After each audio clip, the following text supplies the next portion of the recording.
This week's Democratic National Convention revealed a party united against President Trump. The bitter primary fights from months ago, they seem like ancient history. And it's easy to see why. Amid a pandemic and a showdown over the Postal Service, Democrats view this president as a threat to American democracy itself. And at this crossroads, they just want their new presidential nominee, Joe Biden, and his running mate, Senator Kamala Harris, to win. For Biden, it was a chance to reintroduce himself to Americans who have followed him for decades and to set the stakes. Let's take a listen. The current president has cloaked American darkness for much too long. Here and now, I give you my word.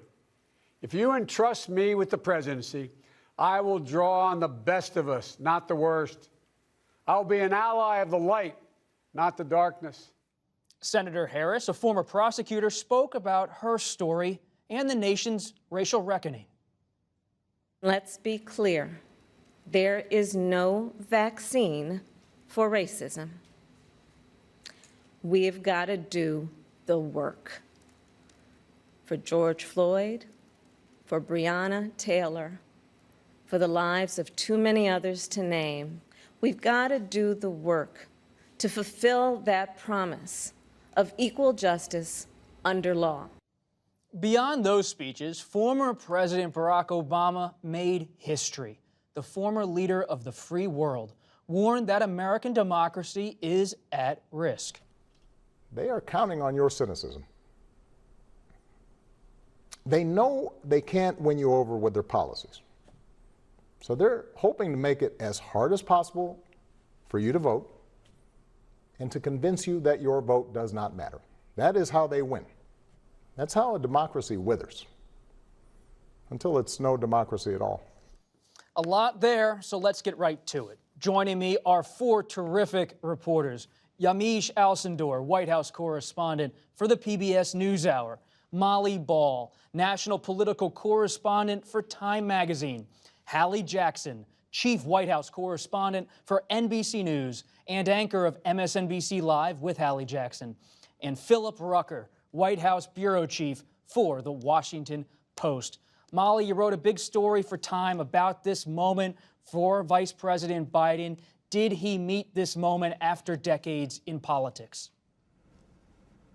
You know, it almost seems more like the moment met him, right? His strengths as a politician, they've always been about empathy, about compassion, storytelling, poetry, comforting people in times of need. And that might not have been the right vibe, say, 4 years ago. But right now, I think it did seem very fitting to this moment. And you know, his speech was clear, it was powerful, it was empathetic, and he drew that contrast very effectively.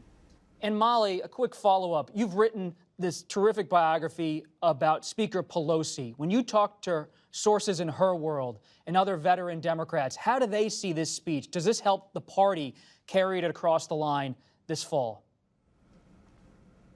Yeah, I think the feeling among Democrats broadly, including on Capitol Hill, is that this was an effective convention. I think there was a collective sigh of relief, frankly, when it was over, because this was such a daunting task. Nobody knew how it was going to go. Nobody knew if this virtual convention thing would work, much less if all the speeches would be hitting the right notes. And there's a feeling that it was very well choreographed.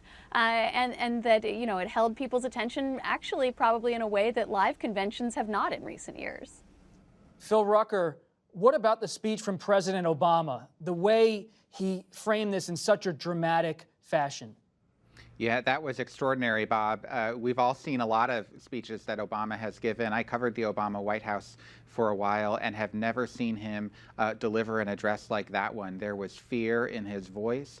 He was delivering an urgent warning to all Americans, basically saying this is not a normal election. This is not a choice between two ideological visions for the country, not a choice about whose healthcare plan is better or who's going to do what to your taxes. It's a choice about whether you want American democracy to continue, whether you want this country to remain the country that it has been for so many years.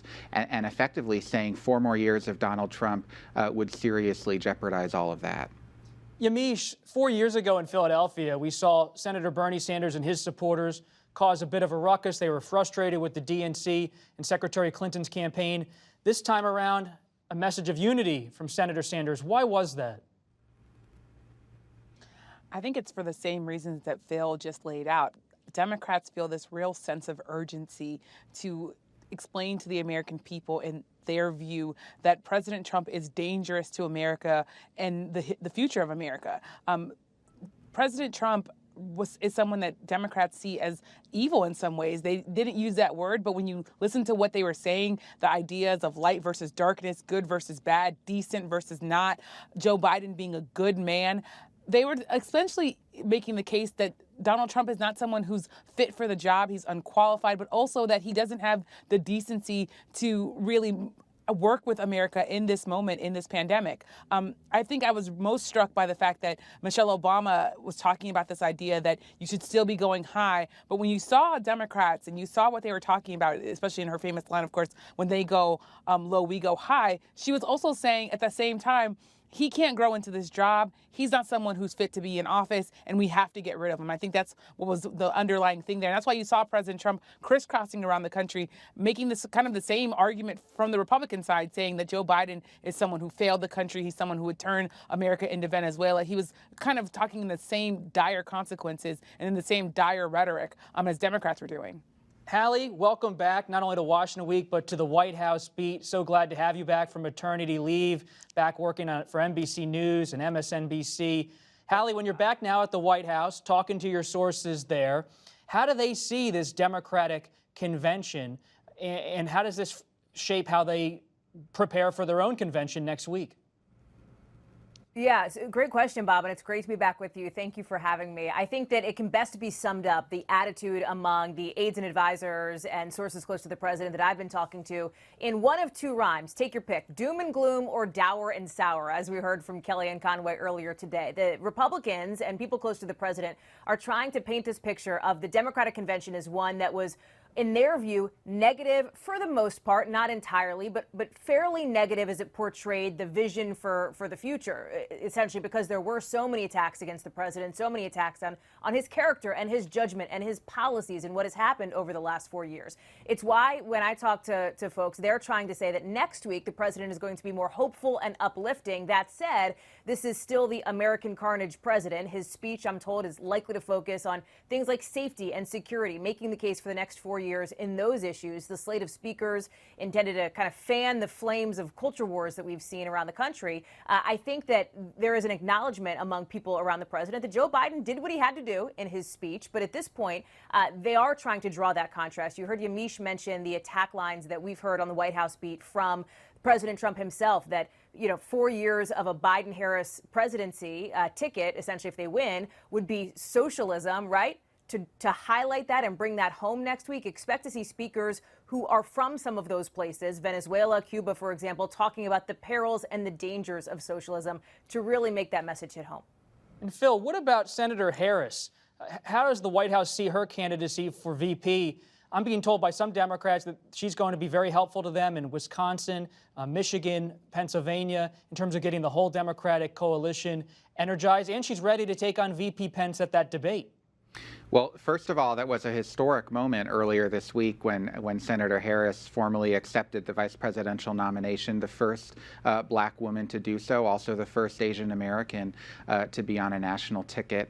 So that's a big deal. And there's hope within the Biden campaign and the Democratic Party writ large that she can make a difference in those 3 states you just mentioned because of the large number of black voters in Detroit, the biggest city in Michigan, and in Philadelphia, in Pennsylvania, and in Milwaukee, Wisconsin. And that if she can just make a difference there and turn out the vote in greater numbers than Hillary Clinton did in 2016, those 3 states could be off the board for Donald Trump and very much help Biden and Harris win this election. She is also a formidable debater and a formidable prosecutor. That is, of course, her training as a lawyer. And there's a lot of anticipation on the Democratic side for the debate that she's going to have with Vice President Pence. And I know that Pence and his team and the various Trump advisors are going to be preparing for whatever's going to come the vice president's way from Senator Harris when they get on that stage together. Molly, you've written a cover story for Time about Senator Harris. You've covered her and Vice President Biden. When they make their case in the coming weeks, will it be on policy as well, or is this mostly about character and conduct?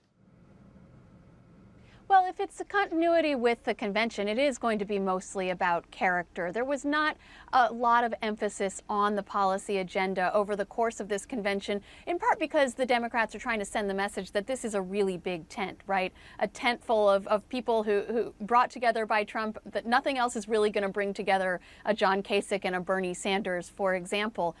So that's a part of it, trying to sort of convince people that they are sort of broadly palatable. It does, though, have echoes of that Hillary Clinton slogan from 2016, Stronger Together, that came in for a lot of criticism for being sort of vague and aspirational and not communicating to people a policy agenda, particularly an economic agenda. But the decision that the Biden campaign seems to have made is that you can still sell that message with a different messenger, and with Trump now in the White House, with 3 years having elapsed, with Americans feeling so pessimistic about the direction of the country because of the pandemic and because of so many other things. So they're going to go out there and sell that aspirational, that character message, I think, much more than they are going to talk about specific policies.